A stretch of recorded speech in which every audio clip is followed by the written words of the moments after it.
どうも、あずちゃんゲームズの DIY です。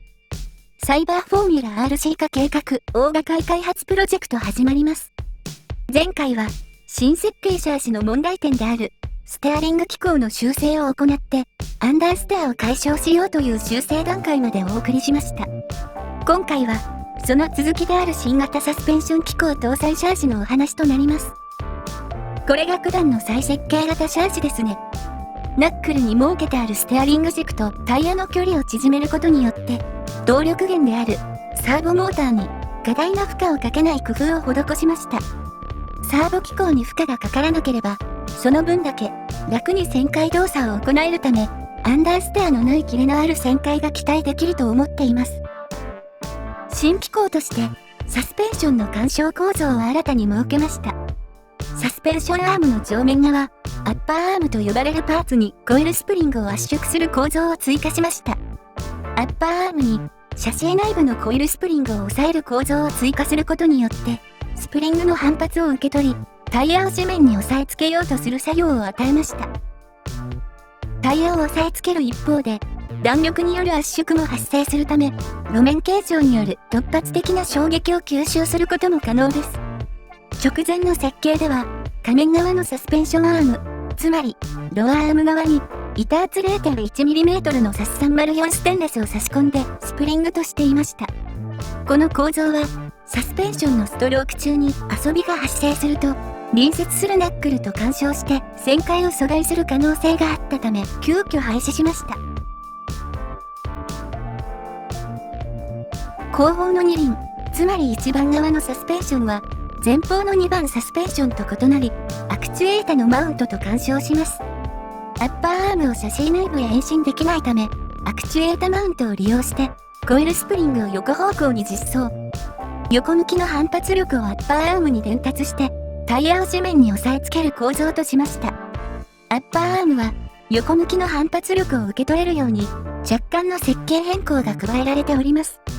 これら構造の有効性を試験するため、早速走行させようとしましたが、試験動作の直後に重大な設計ミスが発覚しました。サーボの負荷軽減として、ステアリング軸をタイヤ側に寄せたのは、いいものの、アームとナックルの距離を詰めすぎた結果、ナックルとアームが擦れて抵抗となり、旋回動作ができなくなってしまいました。ナックルは、整備性を高めるために、ホイールハブ構造を大きめに設計していました。このハブが、アームとの干渉を起こしている原因であったため、この構造を見直さなければ、旋回問題は解決しなさそうです。サーボの負荷を回避するはずが、かえって負荷を強めてしまったという、本末転倒な結果になってしまいましたが、悔やんでも仕方ないので、さっさと修正します。ということで完成しました。試験走行を経ずに完成させた3回目の修正マシーンです。赤色のレジン液を使い果たしてしまったため、この時安かった灰色のレジン液を購入して部品製作しました。ナックルを修正するついでに、見た目が気に入らなかったので、アームをすべて新規構造のものに変更しました。修正前のアームと比べてみましょう。色のせいもありますが見栄えがいいですね。角張った武骨な形状から、シャープで滑らかな形状に仕上げてみました。この修正によって、ステアリング軸とタイヤの距離をより縮めることにも成功しました。修正したナックルも、この形状に大きく貢献しています。これは、新設計ナックルの修正版です。ホイールを保持するホイールハブの形状を最低限にしています。ナックルとしての機能を保証しつつ、ギリギリまで寸法を詰めました。強度が不安でしたので、お飾りですが、ブレーキ構造を追加して強度を担保しました。ブレーキ構造は、ホイールの裏側にあるわずかなスペースに収まるよう設計してあるため、干渉することもありません。サスペンションに組み込むと、こんな感じになります。なんとなく、本物の車っぽくなりましたね。これら大幅な修正によって、ステアリング動作がスムーズになりました。ここまで動くのであれば、もう、そろそろ問題なく走れるのではないかと思います。さて、問題なく旋回できるのでしょうか。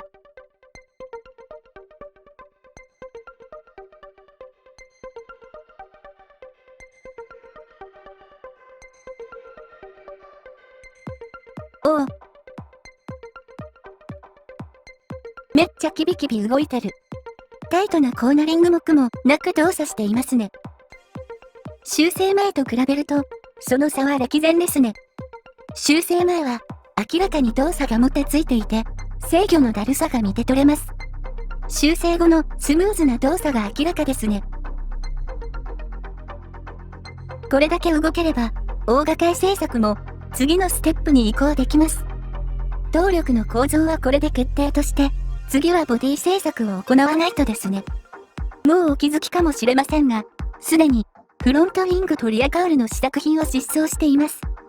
ウプ主はデザイナーとしてのセンスが皆無なのですが、ちょっと挑戦してみたくなり、オリジナルデザインのフロントウィングを出力してみました。ただ、3D プリンタで出力するには適さない形状であったため、かなり歪な形状で出力されてしまいました。あまり見栄えが良くなかったため、手書きで元のオーガのフロントウィング形状を抽出して一から作り直すことにします。リアカウルもオリジナルデザインのものを出力してみました。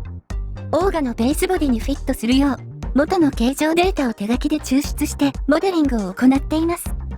単4型電池が4本収まる構造としつつ、その電池が外観を損なわないように形状を工夫してみました。単4型電池でも、このボディからすれば、かなりの体積を占有してしまう問題児ですので、モデリングには大変苦労させられました。電源ラインの収まりが悪く、またエアロダイナミクスを演出するようなデザインが欲しいと思ったため、こちらも若干の修正を加えていこうかと思います。リアカウルに電池を集中させたことにより、車体の重心が後方となったため、全体の重量バランスが崩壊してしまいました。この重量バランスで加速すると、車体前方が持ち上がってまともに走れなくなるため、苦肉の策として後方に車輪を追加しました。去年製作したオーガでも採用していた反トルク抑制装置の進化版ですね。オーガ界では新構造としてダンパーを追加しました。コイルスプリングによるダンパー構造ですが、これによって急加速時の反トルクを相殺しつつトラクションを逃がさないようにしています。ダンパーをなくしてしまうと、駆動側のタイヤと地面の接触が弱くなって、スリップの原因となってしまいます。加速による荷重移動で、ある程度、タイヤと地面の接地圧を高めるためには、反トルク抑制装置側に遊びが必要なのですね。そういった工夫もしつつ、オーガ界は順調に製作が進行しております。次回は、ボディの製作と組み上げ、塗装作業をお送りしたいと思います。ということで、今回のお話は以上となります。